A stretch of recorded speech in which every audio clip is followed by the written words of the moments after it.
Welcome to Who Me? How do I know if I have compassion fatigue and secondary traumatic stress? This webinar is part of a series of modules sponsored by the U.S. Department of Health and Human Services, Office of the Assistant Secretary for Preparedness and Response, or ASPR's Technical Resources Assistance Center and Information Exchange, or TRACY. ASPR TRACY works closely with healthcare facilities, coalitions, ASPR recovery staff, and HPP partners across the country and has repeatedly heard from disaster-affected communities that disaster behavioral health recovery has been challenging for the healthcare providers involved in recent natural disasters and no-notice events. Each of the modules we've developed includes a preview and a longer webinar. The three topics are 1. Addressing compassion fatigue and behavioral health needs for healthcare providers. 2. Organizational behavioral health and wellness for executive-level healthcare facility staff.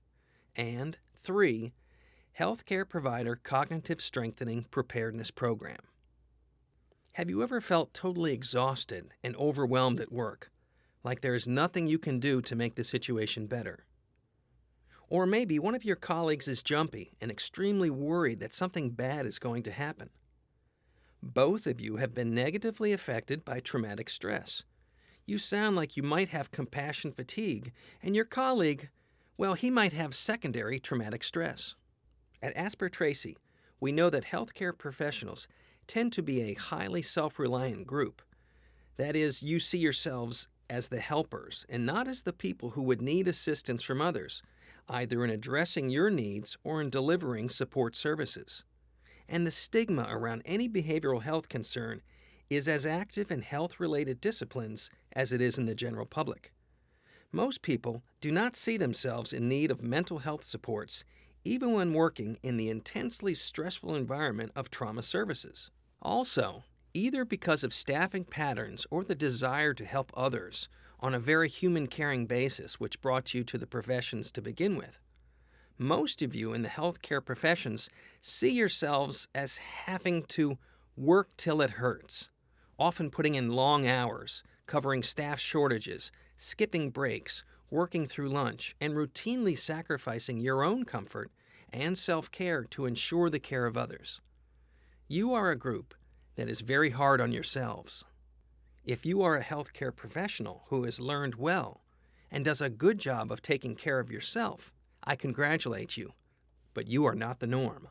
Healthcare professionals are also a group that is skilled in providing specific services for which you are trained to deliver as an individual, but also functioning within the team setting.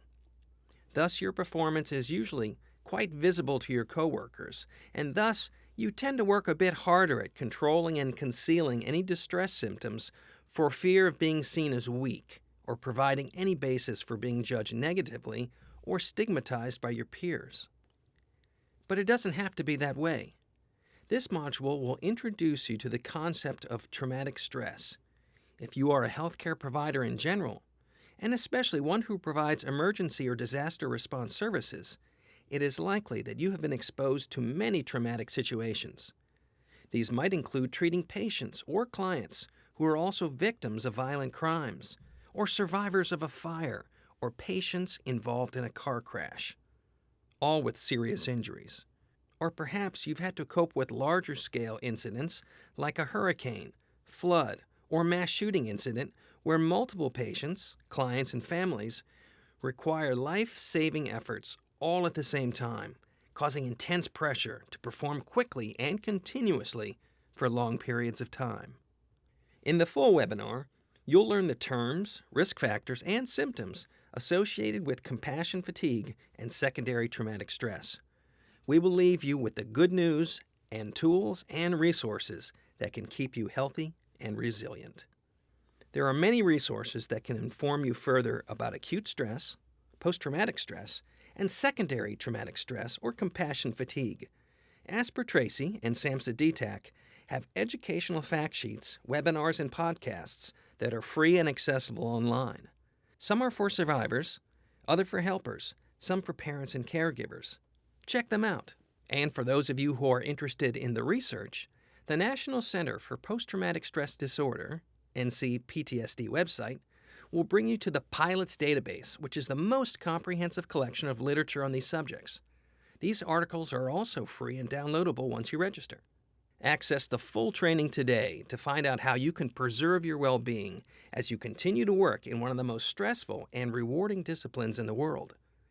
Please reach out to us if you need technical assistance at asprtracie.hhs.gov or call 1-844-5-TRACY or ask Asper Tracy at hhs.gov. Produced using taxpayer funding by the U.S. Department of Health and Human Services.